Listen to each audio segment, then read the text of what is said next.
Hello there and welcome to lesson 3.6 day 1, solving systems of 3 variables. Our objective for this lesson is to solve systems of 3 equations in 3 variables using substitution. Now, we've used substitution in the past to solve systems of 2 equations with 2 variables. So we would start with 2 variables. We'd solve for one of those variables, we'd make a substitution, and then all of a sudden we'd only have one variable left because we made that substitution. Okay, we would then solve for that variable and so on. Well, today we'll start with 3 variables. We'll solve for a variable, we'll make a substitution, then we'll have 2 variables left.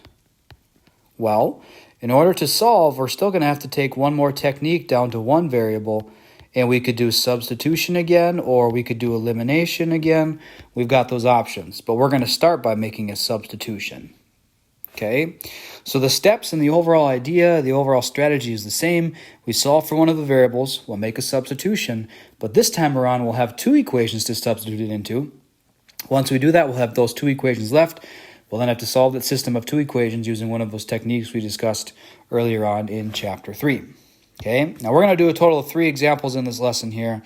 This one I would put in kind of the more mild category here. Not saying it's necessarily easy for everybody, but in terms of systems of 3 equations with 3 variables, just to be honest with you, this is one of the more simple examples because one of the variables is already solved for. If you take a look here, we already know that z is equal to 2, and so that's going to make this not as challenging as maybe it could be. Nonetheless, I'm going to number my equations here so that it's a little bit easier to communicate here. So we've got equation 1, equation 2, and equation 3, and I'm going to color code them accordingly. So we already know that z is equal to 2. I'm going to underline that twice because that's part of our final answer. That's part of our solution here. Okay. What we've got to do now is take that, since it's already solved for, and substitute that into equation number 1 and equation number 2. Okay, now I'll go into equation number 1 first. So equation number 1 says 2x plus y minus 3z, and I know that z is 2, so I'll make that substitution. Okay, I just made that substitution there, and that's equal to 10. Let's simplify this equation as much as we can. 2x plus y minus 6 equals 10, so 2x plus y is equal to 16. All right, so now we went from having 3 variables in that equation down to 2 variables. So that's a little bit better at least. Now we've got to make that substitution into equation number 2 as well. And I'll highlight that. Again, for z, we're going to plug in 2. So when I do that, I have y plus 2 equals 12. And when I simplify this equation down, I can actually solve for y, which is very nice. There we have the second part of our final answer. We know that y is equal to 10. Now, in a more challenging example, at this point, we may have another equation to contend with, but we just figured out another part of our answer. We just figured out that y equals 10. So what we're going to do now is we're going to make another round of substitutions. I know that y is equal to 10, so I'll sub that in here, and then we'll be able to solve for x. So still working in equation number 1 now, 2x plus 10 equals 16. So 2x equals 6, and x equals 3. There's the third part of our solution. So, final answer coming at you here in green. When we solve a system of 2 equations with 2 variables, our final solution is an ordered pair, x comma y, that makes that system true. Well, here we have 3 equations in 3 variables, like we're working in 3 dimensions, and so our solution will be an ordered triple, x comma y comma z. So for x, we got 3. For y, we got 10. For z, we had 2. There's our final answer to this system of equations.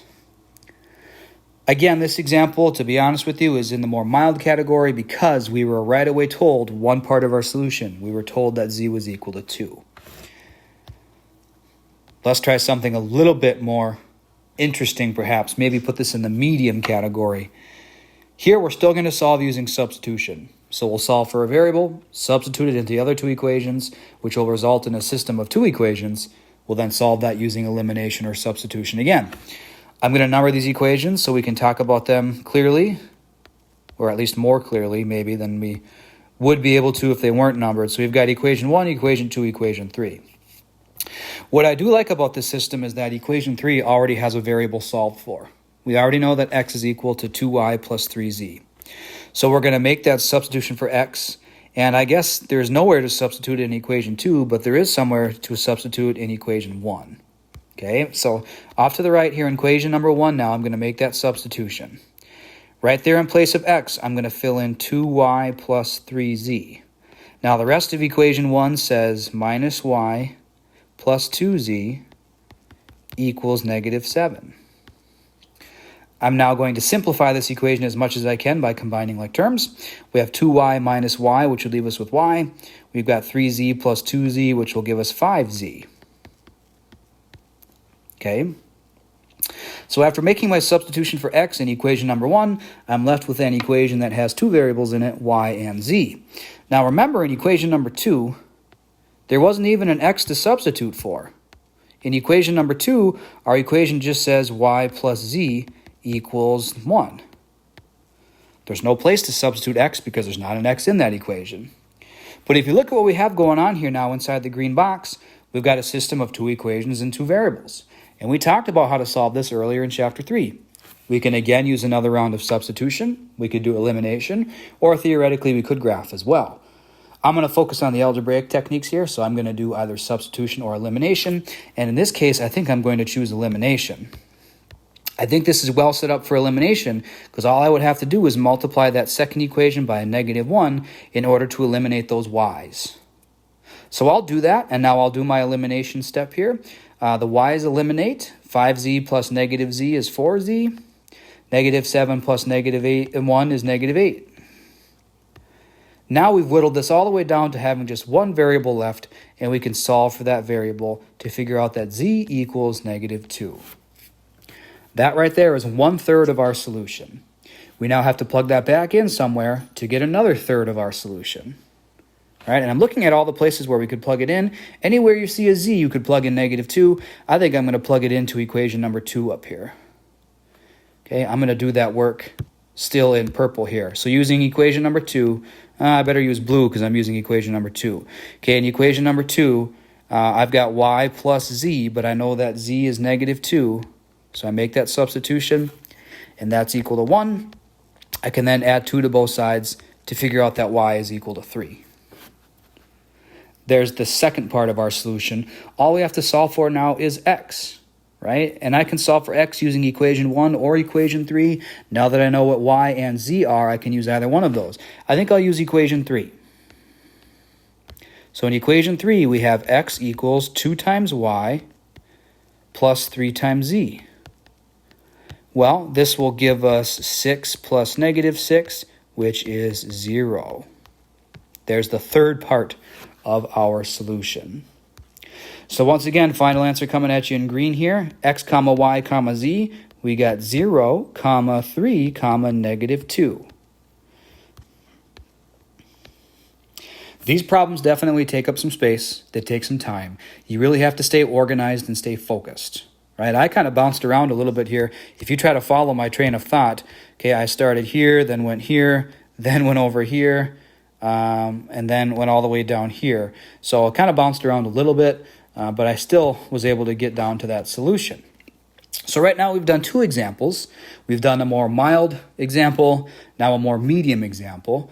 And if you're looking ahead, you can guess that we're going to finish this with a more spicy example here. Something that's even more interesting, even more challenging in this example here. So once again, we've got a system of 3 equations with 3 variables, and I'm going to number them 1, 2, and 3. This time, we really don't start with any help. We don't start with a variable solved for. So we're going to have to take that step here.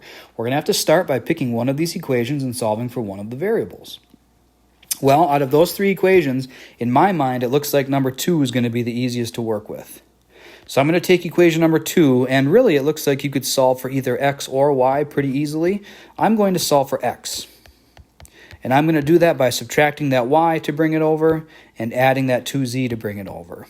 So I subtract the y, I add the 2z, and there already was a positive 3 over there. So now I know that x is equal to this expression that I just highlighted.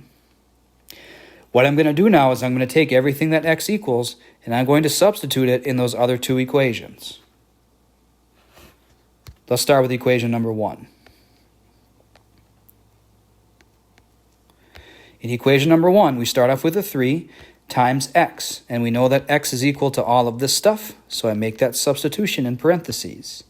Equation number 1 continues with a minus 2y plus 4z equals 1.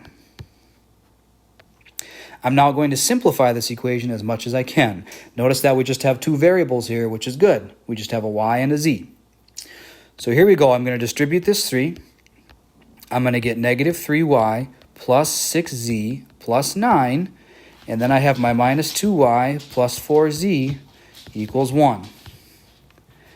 Now that I've done my distribution, I'm going to combine like terms. So we combine like terms here, and what do we have? I've got a negative 3y minus 2y, which would give me a negative 5y. I've got a 6z plus 4z, which would give me 10z. I'm going to take that 9, and I'm going to subtract it to move it over the other side. And when I do that, I would get a negative 8 over here. All right, so negative 5y plus 10z is equal to negative 8. That's got two variables in it. That's good. We're making progress. But now let's make our substitution into equation number 3. So equation number 3 starts out with a 2 times x, and we know an x is equal to negative y plus 2z plus 3. And equation 3 continues with a minus 3y, a plus 6z equals 8. We've got to simplify this equation as much as we can. We get a negative 2y plus 4z plus 6. Then we have a minus 3y plus 6z equals 8. Just did my distribution there. Now we combine like terms. I see a negative 2y and a negative 3y giving us negative 5y. I see a 4z plus a 6z giving us 10z. And I'm going to take that 6 and subtract it over, and 8 minus 6 is 2. Now if you look at what we have going on here, we had our system of 3 equations with 3 variables. We just made our substitution. Right? Now we're down to a system of 2 equations with 2 variables. And I'm going to rewrite that system right next to each other in green so it's easier to see. So from equation number 1, we had negative 5y plus 10z equals negative 8. From equation number 3, we had negative 5y plus 10z equals 2. Now if you're looking ahead here, and you're thinking about solving the system, whether you're thinking elimination or substitution, notice that this part of the equation is identical. So let's say we did do elimination, right? Let's say we multiplied the second equation by negative 1. The 5y's would cancel out. We'd have 10z minus 10z, which would cancel out. We'd have negative 8 minus negative 2, which would give us negative 10. In other words, we'd have 0 is equal to negative 10. Well, remember what happens when our variables cancel out. There's 2 options. Either we're left with something that's true or we're left with something that's false. Right here, we're left with something that's false.